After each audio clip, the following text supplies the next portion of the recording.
credu bod fi ma nawr yn Cape Town yn De Affrica wedi aros gyhyd I ddod yma a mae'n gret o deimlad yr holl bwrlwm sy'n y ddinas yma, jyst dod I nabod y ddinas ar hyn o bryd a ti cael croeso cynnes wrth y bobl ond mae'r wythnos fawr wedi dod.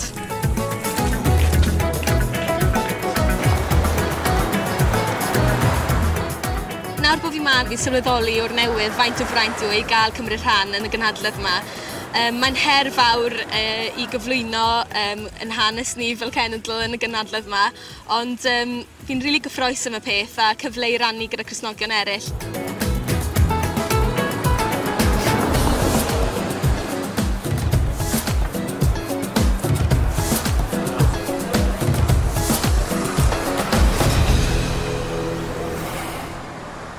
Mae'n nos lun cyn bod fi'n rhoi'r areth a fi yn y gwesti nawr yn paratoi.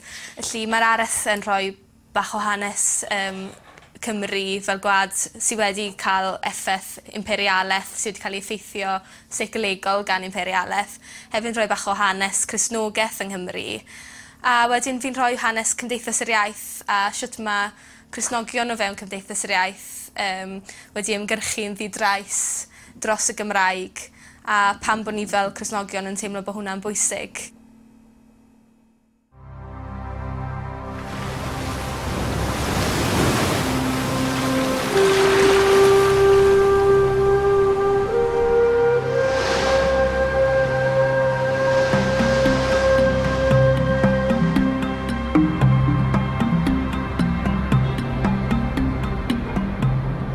Dyma ail ddiwrnod Cyngres Lausanne a prynhawn yma fi'n mynd I fod yn siarad yn y sesiwn am hunaniaeth. Felly mae'n ddiwrnod mowr iawn I fi. Mae yna 4,500 o bobl yma o dros 200 o wledydd, pobl o bob math o gefndiroedd, rhai yn weinidogion, rhai yn gweithio gyda bobl ifanc, eraill wedyn jyst yn Cristnogion sy'n gweithio ym maes gwleidyddiaeth, busnes ac yn y blaen.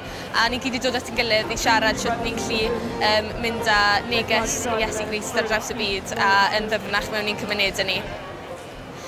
Fi'n mynd I fod yn siarad prynhawn yma nawr a sy'n teimlo gymaint o fraint yw I fod yma yn ganol yr holl bobl yma, yr holl Cristnogion sydd wedi dod ar draws y byd I gyd a bod nhw'n mynd I wrando arno fi, mae fe'n gymaint o beth mowr, ond eto fi wedi sylweddoli, dyw e ddim amdano fi chwaith a fi jyst yn gweddio bydd yr ysbryd glân yn gweithio yn calonnau pobl a bod ni wir yn dod I ddealltwriaeth gwell o'r angen am cyfartaledd o fewn yr undod yr eglwys yng Nghrist.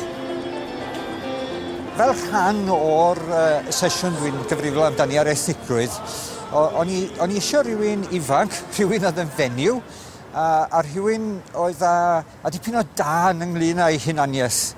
Ac yn arbennig hunaniaeth lleiafrifol. Ac os ydych chi'n meddwl o'r peth, mae Menna'n ffitio'n berffaith. Rhywun oedd ar dan dros Grist, oedd ar dan dros fod yn Gymraes, dros y Gymraeg fel iaith. Fydde medru cyfleu rhywbeth o hynny I gynhadledd ac I grŵp o bobl rhyngwladol iawn felly. Very simply, I'm not going to say any more, just to introduce to you our first speaker. So, Menna, over to you.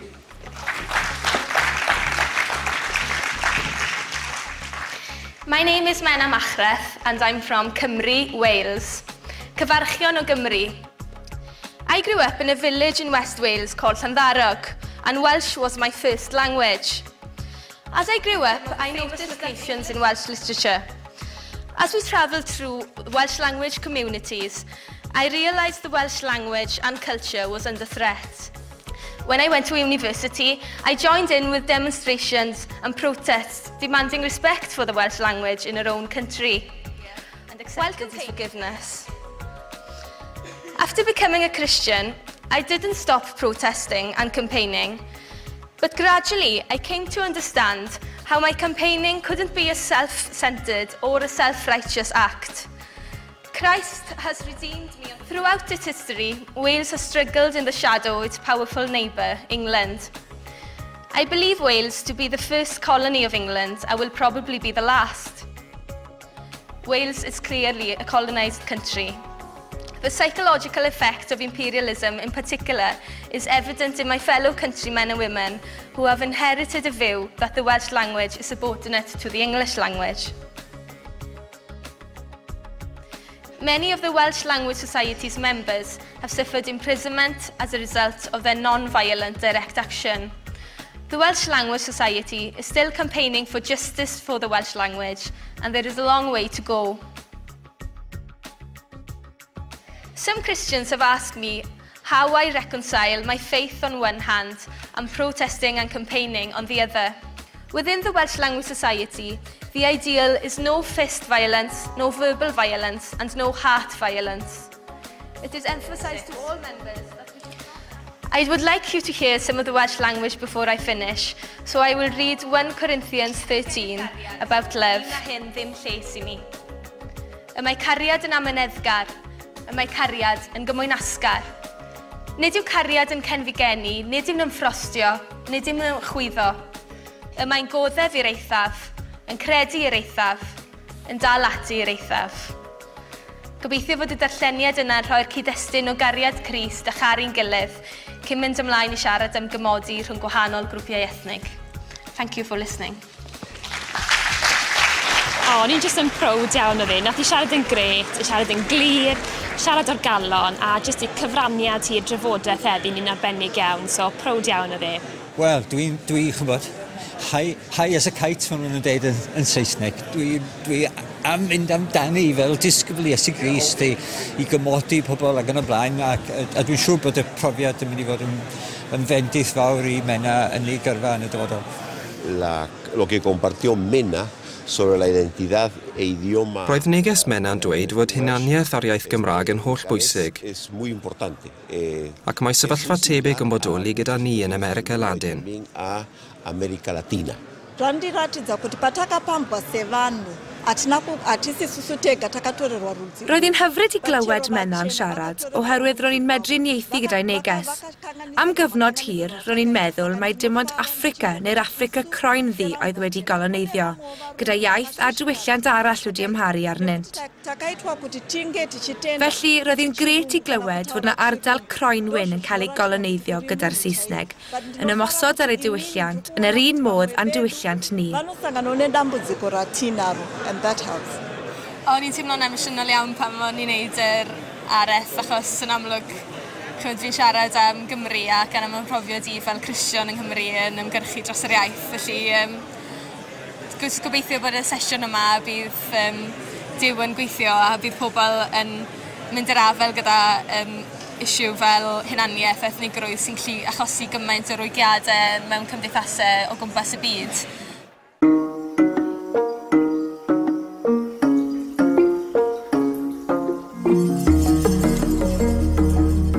Heddi fi wedi penderfynu gadael y gyngres a mynd I weld prosiect Cristnogol sy'n estyn mas o'r gymuned. Sefydlodd Living Hope fel prosiect 10 mlynedd yn ôl gan weinidog oedd yn gweld bod rhaid I nhw wneud rhywbeth am y problemau oedd o'i cwmpas nhw, y tlodi, diweithdra a afiechyd. Felly ni wir yn gweld Cristnogaeth ar waith yn y gymuned fan hyn.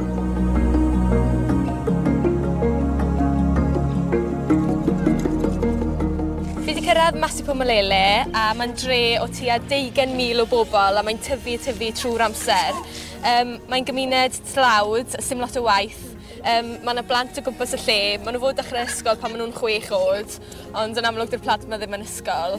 A fi wedi dod I gwrdd â grŵp sy'n gweithio yn y gymuned fan hyn. Maen nhw'n gysylltiedig da'r eglwys a beth maen nhw'n neud yw profi bobl I weld os maen nhw'n HIV positif.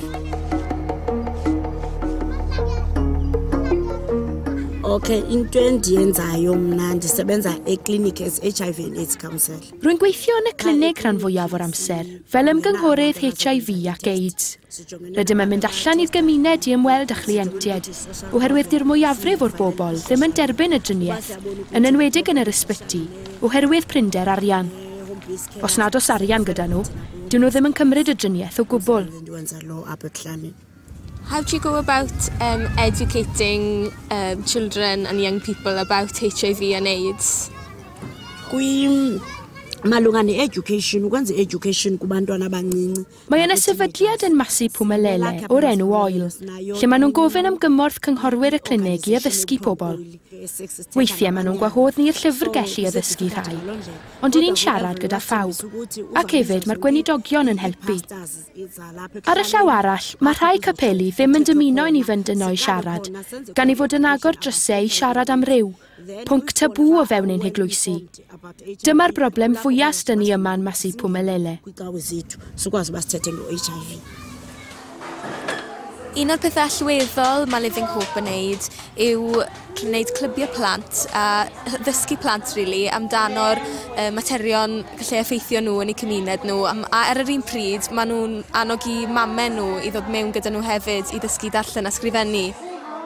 Siyabafundisa abantwana izinto ezininzi. Mae sgiliau bywyd yn holl bwysig ac yn cynnig cefnogaeth.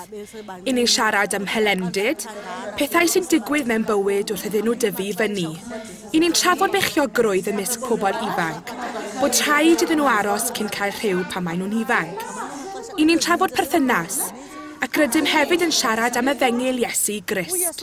Felly rydym yn ceisio annog yr ieuenctid i aros cyn ei bod nhw'n cael perthynas rhywiol. Maen nhw wedi edrych ar y gymdeithas o'i gwmpas nhw a mae wedi weithdra'n broblem mawr. Felly un o'r pethau maen nhw wedi penderfynu wneud yw rhoi sgiliau a cynnig hyfforddiant ar gyfer oedolion yn y gymuned. Fel bod nhw wedyn yn gallu mynd ati i werthu cynnyrch, i cael sgiliau i wneud i cynnyrch eu hunain. Felly mae hwnna'n allweddol bod pobl yn cael hyder, bod nhw'n cael cefnogaeth a bod nhw'n gweld bod na werth i'w sgiliau nhw. Mae wedi bod yn agoriad llygad i weld sut mae lot o bobl difreintiedig yn byw yma, ond ar y llaw arall, mae wedi bod yn fraint cael cwrdd â bobl sydd wedi dod yn Gristnogion trwy'r gwaith yma sydd wedi digwydd yn y gymuned a gweld y gobeith sydd gyda nhw nawr am y dyfodol.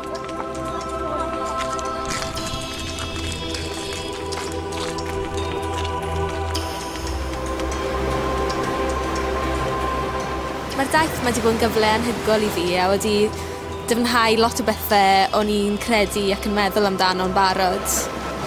Mae wedi gwneud fi sylweddoli bod angen i Gristnogion mynd allan a sefyll yn erbyn anghyfiawnder.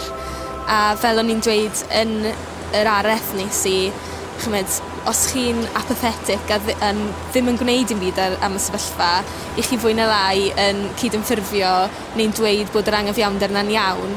Felly ni gyd yn eog yn neud e, felly mae eisiau Gristnogion dangos esiampl trwy wneud na.